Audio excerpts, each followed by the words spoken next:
មានចំអបែបហ្នឹងសំណាងអីហាមកាយចែកប្រយ័ត្នលែងមានសំណាងវិញប្រាប់ឲ្យហើយមករៀនទាញមកតាំងក្បួនចិនទាំងអស់គ្នាហើយវីដេអូនេះផ្ដោតទៅលើចំអសតសម្រាប់ក្បួនទាញនឹងដែរមានអាយុកាល3000ឆ្នាំហើយប្រជាជនគេជឿខ្លាំងមែនតើតាំងពីបុរាណកាលមកផ្ទៃមុខរបស់យើងហ្នឹងប្រាប់ពីដំណើរជីវិតតាំងពីយើងកើតដល់ចាស់តែម្ដងដូចថ្ងៃបង្ហាញពីវាសនាពេលយើងអាយុ20ផ្នែកអាយុ30ចំអអាយុ40មាត់អាយុ50ចង្ការអាយុ60បើចុះក្រោមជាងហ្នឹងទៀតពេលដែលយើងអាយុ70ចឹងការទាញចំអគឺទាញនៅពេលដែលយើងអាយុ40ក្នុងក្បួនទាញចំអគឺសំខាន់ខ្លាំងមែនតើព្រោះជាកន្លែងលុយហើយនឹងទ្រព្យសម្បត្តិចឹងហើយបើមុនកែចំអសំបីនៅកូរ៉េក៏ទាញសិនដែរអាហ្នឹងបើយើងជឿមកចូលដល់ប្រធានបទយើងវត្តសម្រាប់តន្ន័យគឺយកមកពីវីដេអូនេះជាកូនចៅចិនស្រាប់ចឹងស្រួលទម្រង់ទី1គឺចំអថោកមានន័យថាមួយមុខហ្នឹងយើងឃើញតែចំអហ្នឹងមកផ្នែកផ្សេងមកអត់ឃើញទេព្រោះទម្រង់ចំអលេចជាងគេអ្នកដែលមានចំអបែបហ្នឹងគឺជាមនុស្សដែលចូលចិត្តភាពឥតខ្ចោះជាមនុស្សដែលងាយធុញនឹងការងារបែបដដែលសំខាន់ក៏ចូលចិត្តធ្វើតាមបញ្ជាគេដែរមានគំនិតផ្ទាល់ខ្លួនមនុស្សបែបហ្នឹងចូលចិត្តធ្វើជាមេគេជាងជាអ្នកដឹកនាំមិនចូលចិត្តធ្វើជាកូនចៅគេទេ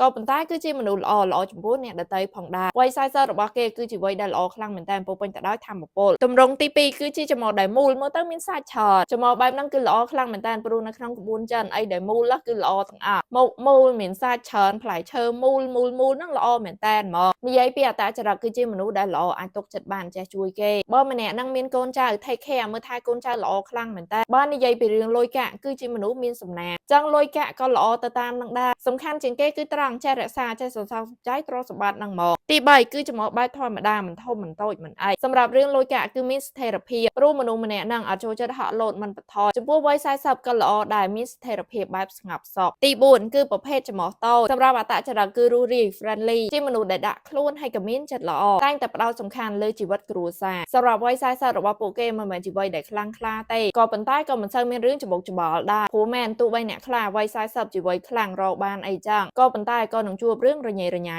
ដែរបើចំអតូចមិនខ្លាំងវ័យ40តែក៏អត់មានរឿងដូចគ្នាទី5ចំអហ្នឹងមើលកន្លែងខ្ទងហ្នឹងត្រង់បែបទៅវូហ្មងជាមនុស្សមានរបៀបស្មោះត្រង់អាចទុកចិត្តបានវ័យ40ជួបរឿងល្អច្រើនផ្លូវរលូនដូចច្រមុះដែលរលូនអត់មានអីរាំងស្ទះចឹងទី6អាហ្នឹងគេហៅថាច្រមុះអន្ត្រីតែភាគច្រើនបរទេសបានមានអាស៊ីយើងអត់គួរមានច្រមុះចឹងផងខ្ទង់ច្រមុះដែលកោងទៅចឹងនៅចុងច្រមុះហ្នឹងក៏ស្រួចបែបកោងមនុស្សដែលមានច្រមុះបែបហ្នឹងគឺជាមនុស្សដែលមានមហិច្ឆតាខ្ពស់រឹងក្បាលហើយក៏លោភលន់តែងតែគិតពីខ្លួនឯងមុនខំធ្វើគ្រប់យ៉ាងដើម្បីឲ្យខ្លួនឯងសំខាន់និងទទួលបានការគោរពពីអ្នកដទៃស្ដាប់ទៅដូចអត់សូវល្អឯងក៏ប៉ុន្តែបុគ្គលជោគជ័យណាស់ដែលមិនលោភលន់អត់មានមហិច្ឆតាអ្វីដែលគេសរសេរមកមើលទៅដូចជាមនុស្សអាក្រក់មែនក៏ប៉ុន្តែវាគ្រាន់តែជាធាតុពិតរបស់មនុស្សដែលចង់មានចង់បានសម្រាប់ការទូទាញនេះគឺទាញនៅពេលអាយុ40តែឥឡូវអត់ទាន់40ផងchẳngអត់ដឹងពិតអត់ទេចុះអ្នកទាំងអស់គ្នាវិញជឿលើរឿងទូទាញអស់ទាំងហ្នឹងអត់កុំភ្លេច comment នៅខាងខ